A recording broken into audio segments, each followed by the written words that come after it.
Halo semua, selamat datang di Praktikum Daging semester 5 Teknologi Pangan 2019. Saya Rafael Evan Guriawan, NIM 230-201-201-400-800 akan membahas tentang patty daging burger. Jadi patty daging burger pada dasarnya dibuat dengan menggunakan daging giling yang kemudian dicampur dengan bahan-bahan tambahan lalu dicetak menjadi lebih tipis sehingga dapat disatukan dengan roti burger dan juga dengan kondimen lainnya seperti sayur-sayur atau saus. Selanjutnya saya akan menunjukkan kepada teman-teman bagaimana cara memasak daging patty dengan menggunakan daging sapi yang digiling. Mari. Pertama-tama kita masukkan daging sapi giling sebanyak 200 gram. Nah, selanjutnya kita masukkan daging ayam giling sebanyak 100 gram.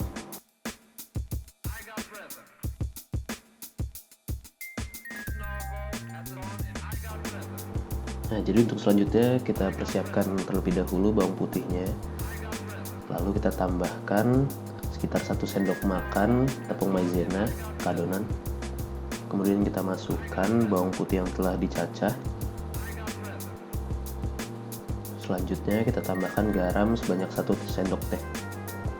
Lalu kita tambahkan juga lada bubuk sebanyak 1 sendok teh. Kemudian ketumbar bubuk sekitar 1 sendok teh.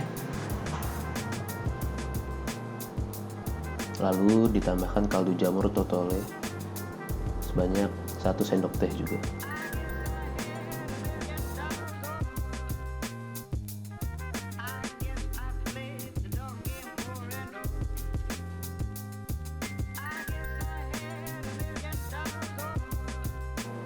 Selanjutnya yaitu mencampur adonan daging sehingga semua bahan bisa menyatu dengan baik dan dapat dimasak setelah sebelumnya dibentuk terlebih dahulu.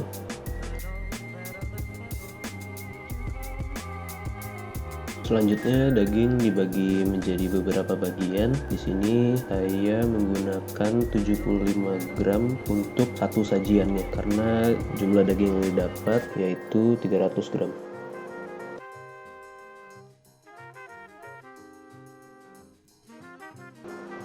Nah, sekarang waktunya untuk memasak daging yang telah dibentuk.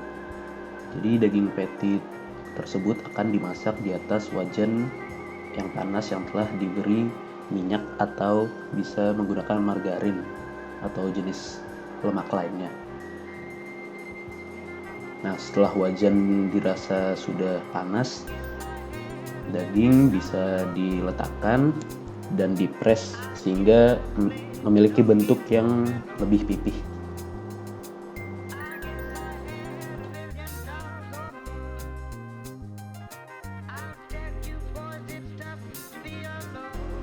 Daging patty dimasak secukupnya, dibolak-balik hingga kedua sisi terlihat kecoklatan.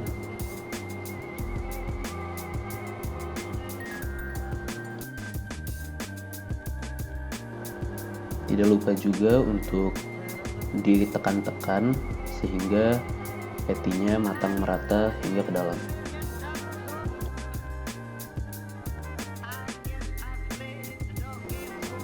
Nah, seperti inilah patty yang telah matang.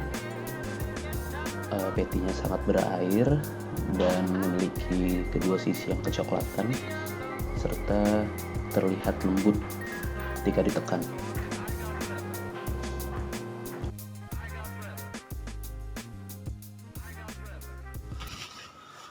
Nah, dari video tadi bisa teman-teman lihat kalau saya cukup sukses dalam membuat patty daging burger dan telah saya coba juga patty daging burger tersebut. Dan sekarang saya akan membahas satu persatu apa yang saya rasakan dan saya lihat dari patty daging burger tersebut. Yang pertama adalah warna dari patty yang telah saya buat. Jadi pada awalnya itu warnanya masih kemerah-merahan. Itu berasal dari mioglobin daging sapi yang telah digiling. Kemudian ketika dicampurkan bersama dengan daging ayam, terlihat sedikit lebih pucat karena daging ayam yang memiliki lebih sedikit mioglobin. Warna pada daging yang dijual secara komersial dapat dipertahankan keadaan fisik dan kimianya menggunakan natrium nitrit. Penambahan nitrit ini dapat membuat warna merah pada daging tetap bertahan lama.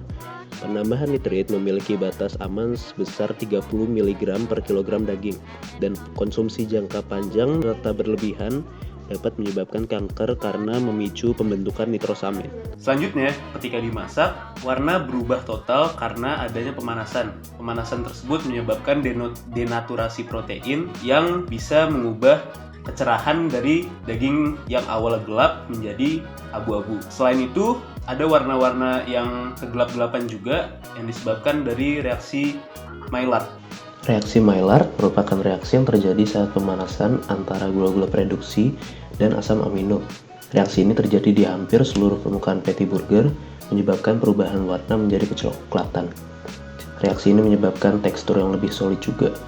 Jadi dapat disimpulkan bahwa terdapat peningkatan kecerahan akibat oksidasi dari mioglobin dan pencoklatan akibat reaksi Maillard. Yang selanjutnya adalah tekstur.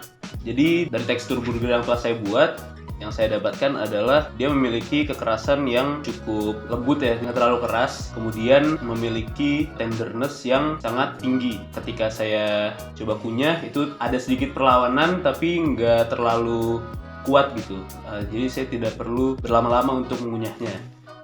Hal ini berkaitan dengan juiciness dari daging yang telah saya buat, di mana daging tersebut kelihatannya memiliki water holding capacity yang cukup tinggi karena ketika dibuka daging tersebut mengeluarkan air yang cukup banyak. Hal ini bisa disebabkan oleh pH dari daging yang masih cenderung tinggi karena daging masih segar. Jadi semakin jauh pH daging dari titik isoelektris protein, maka daging tersebut memiliki kecenderungan untuk mengikat air yang lebih tinggi juga. Nah, selanjutnya adalah flavor. Flavor yang saya dapatkan itu cukup asli ya, seperti makan daging yang tidak dibumbui karena bumbunya memang cenderung sedikit, namun rasa khas dagingnya masih terasa gitu. Umami dari daging yang muncul di tiap gigitannya. Lalu selanjutnya adalah metode dari pemasakannya. Di metode pemasakan ini pada dasarnya adalah dry cooking, di mana pada dry cooking ini saya menggunakan wajan yang cukup panas dengan sedikit minyak atau bisa menggunakan lemak atau apapun yang bisa mengantarkan panas dengan baik. Lalu olahan daging ditaruh secara langsung di atas wajan tersebut. Nah, selanjutnya adalah prinsip utama dalam proses pemasakannya. Jadi prinsip utama yang digunakan pada pembuatan patty itu adalah restrukturisasi pada daging. Jadi awalnya itu dagingnya masih berbentuk utuh, digiling terlebih dahulu hingga lebih halus, kemudian dicampurkan dengan bahan-bahan lain yang bisa dibentuk atau bisa memberikan form yang beda dari bentuk awalnya. Untuk selanjutnya adalah pengaruh pada bahan tambahan pangan, di mana banyak sekali yang saya tambahkan, terutama untuk menambah cita rasa dari burger atau patty saya. Jadi yang paling umum digunakan itu adalah penyedap seperti garam, lalu ada ketumbar, ada lada bubuk juga. Kemudian saya juga menambahkan penyedap rasa seperti kaldu jamur. Bahan-bahan tersebut tidak hanya berfungsi sebagai penyedap rasa, namun juga bisa untuk meningkatkan masa simpan dari daging patty tersebut. Tapi sepertinya harus dikaji lebih lanjut bagaimana kadar yang tepat untuk meningkatkan masa simpan dari patty tersebut.